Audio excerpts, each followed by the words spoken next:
चत्वारिंशः सर्गः 40वां सर्ग सुग्रीव और रावण का मल्लयुद्ध। तदनंतर वानरयूथों से युक्त सुग्रीव सहित श्रीराम सुवल पर्वत के सबसे ऊंचे शिखर पर चढ़े, जिसका विस्तार 2 योजन का था। वहां 2 घड़ी ठहरकर 10 दिशाओं की ओर दृष्टिपात करते हुए श्रीराम ने त्रिकूट पर्वत के रमणीय शिखर पर सुंदर ढंग से बसी हुई विश्वकर्मा द्वारा निर्मित लंकोपुरी को देखा, जो मनोहर काननों से सुशोभित थी। उस नगर के गोपुर की छत पर उन्हें दुर्जय राक्षसराज रावण बैठा दिखाई दिया, जिसके दोनों ओर श्वेत चंवर डुलाए जा रहे थे। सिर पर विजय छत्र शोभा दे रहा था। रावण का सारा शरीर रक्तचंदन से चर्चित था।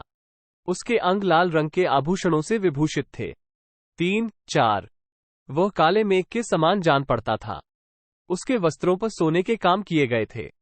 ऐरावत हाथी के दांतों के अग्रभाग से आहत होने के कारण उसके वक्ष स्थल में आघात चिन्ह बन गया था। 5 खरगोश के रक्त के समान लाल रंग से रंगे हुए वस्त्र से आच्छादित होकर वह आकाश में संध्याकाल की धूप से ढकी हुई मेघमाला के समान दिखाई देता था।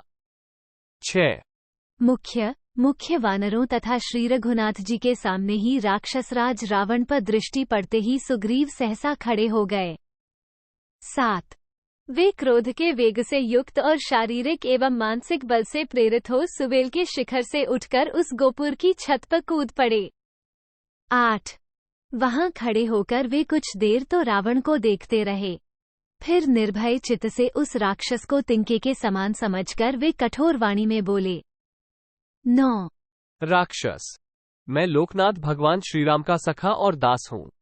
महाराज श्रीराम के तेज से आज तू मेरे हाथ से छूट नहीं सकेगा।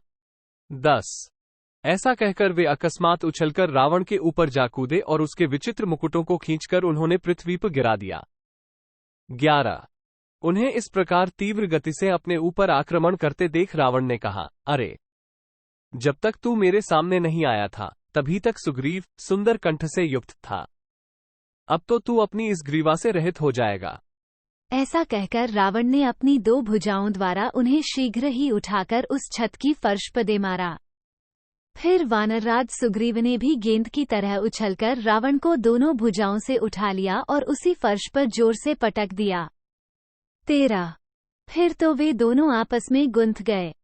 दोनों के ही शरीर पसीने से तर और खून से लथपथ हो गए तथा दोनों ही एक दूसरे की पकड़ में आने के कारण निश्चेष्ट होकर खिले हुए सेमल और पलाश नामक वृक्षों के समान दिखाई देने लगे।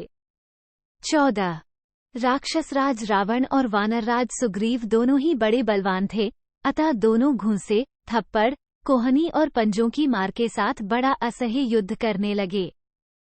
15 गोपुर के चबूतरे पर बहुत देर तक भारी मल्लयुद्ध करके वे भयानक वेग वाले दोनों वीर बार एक दूसरे को उछालते और झुकाते हुए पैरों को विशेष दांव पेंच के साथ चलाते उस चबूतरे से जा लगे। 16 एक दूसरे को दबाकर परस्पर सटे हुए शरीर वाले वे दोनों योद्धा किले के परकोटे और खाई के बीच में गिर गए। वहां हाफते हुए 2 घड़ी तक पृथ्वी का आलिंगन किए पड़े रहे, तत्पश्चात उछलकर खड़े हो गए। 17 फिर वे एक दूसरे का बार आलिंगन करके उसे बाहुपाश में जकड़ने लगे। दोनों ही क्रोध, शिक्षा, मल्लयुद्ध, विषयक अभ्यास तथा शारीरिक बल से संपन्न थे, अतः उस युद्धस्थल में कुश्ती के अनेक दांव पेंच दिखाते हुए भ्रमण करने लगे। 18 जिनके नए दांत निकले हों, ऐसे बाघ और सिंह के बच्चों तथा परस्पर लड़ते हुए गजराज के छोटे छौनों के समान वे दोनों वीर अपने वक्ष स्थल से एक दूसरे को दबाते और हाथों से परस्पर बल आजमाते हुए एक साथ ही पृथ्वी पर गिर पड़े। 19 दोनों ही कसरती जवान थे और युद्ध की शिक्षा तथा बल से संपन्न थे, अतः युद्ध जीतने के लिए उद्यमशील हो एक दूसरे पर आक्षेप करते हुए युद्धमार्ग पर अनेक प्रकार से विचरण करते थे, तथापि उन वीरों को जल्दी थकावट नहीं होती थी। 20 मतवाले हाथियों के समान सुग्रीव और रावण गजराज के शुंड दंड की भांति मोटे एवं बलिष्ठ बाहुदंडों द्वारा एक दूसरे के दांव को रोकते हुए बहुत देर तक बड़े आवेश के साथ युद्ध करते और शीघ्रतापूर्वक पैंतरे बदलते रहे। 21 वे परस्पर भिड़कर एक दूसरे को मार डालने का प्रयत्न कर रहे थे। जैसे 2 बिलाव किसी भक्ष्य वस्तु के लिए क्रोधपूर्वक स्थित हो परस्पर दृष्टिपात कर बारंबार गुर्राते रहते हैं, उसी तरह रावण और सुग्रीव भी लड़ रहे थे।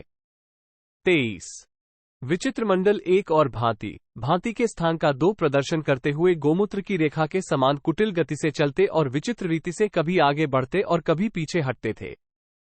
23 1 भरत ने मल्लयुद्ध में 4 प्रकार के मंडल बताए हैं। इनके नाम हैं चारे मंडल, करण मंडल, खंड मंडल और महामंडल।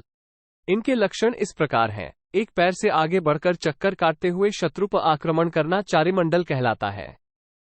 2 पैर से मंडलाकार घूमते हुए आक्रमण करना करण मंडल कहा गया है। अनेक करण मंडलों का संयोग होने से खंडमंडल होता है और 3 या 4 खंडमंडलों के संयोग से महामंडल कहा गया है।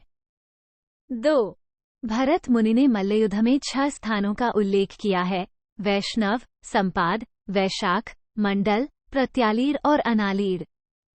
पैरों को आगे पीछे अगल बगल में चलाते हुए विशेष प्रकार से उन्हें यथास्थान स्थापित करना ही स्थान कहलाता है। कोई बाघ, सिंह आदि जंतुओं के समान खड़े होने की रीति को ही स्थान कहते हैं।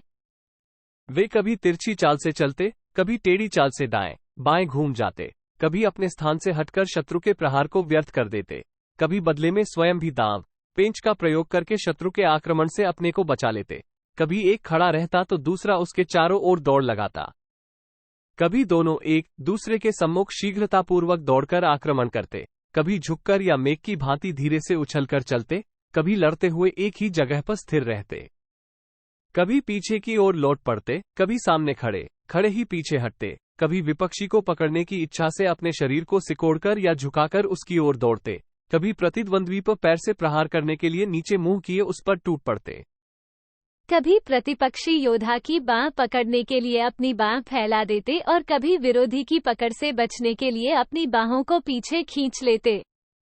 इस प्रकार मल्लयुद्ध की कला में परम प्रवीण वानरराज सुग्रीव तथा रावण एक दूसरे पर आघात करने के लिए मंडलाकार विचर रहे थे। इसी बीच में राक्षस रावण ने अपनी मायाशक्ति से काम लेने का विचार किया। वानरराज सुग्रीव इस बात को ताड़ गए, इसलिए सहसा आकाश में उछल पड़े।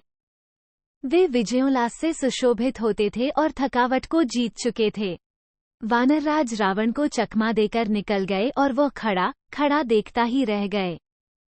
27-28 जिन्हें संग्राम में कीर्ति प्राप्त हुई थी, वे वानरराज सूर्यपुत्र सुग्रीव निशाचरपति रावण को युद्ध में थकाकर अत्यंत विशाल आकाशमार्ग का लंघन करके वानरों की सेना के बीच श्रीरामचंद्र जी के पास आ पहुंचे। 29 इस प्रकार वहां अद्भुत कर्म करके वायु के समान शीघ्रगामी सूर्यपुत्र सुग्रीव ने दशरथ राजकुमार श्रीराम के युद्ध विषयक उत्साह को बढ़ाते हुए बड़े हर्ष के साथ वानर सेना में प्रवेश किया। उस समय प्रधान वानरों ने वानरराज का अभिनंदन किया। 30 इत्यार्षे श्रीमद् रामायणे वाल्मीकि आदिकाव्ये युद्धकांडे चत्वारिंशः सर्गः 40।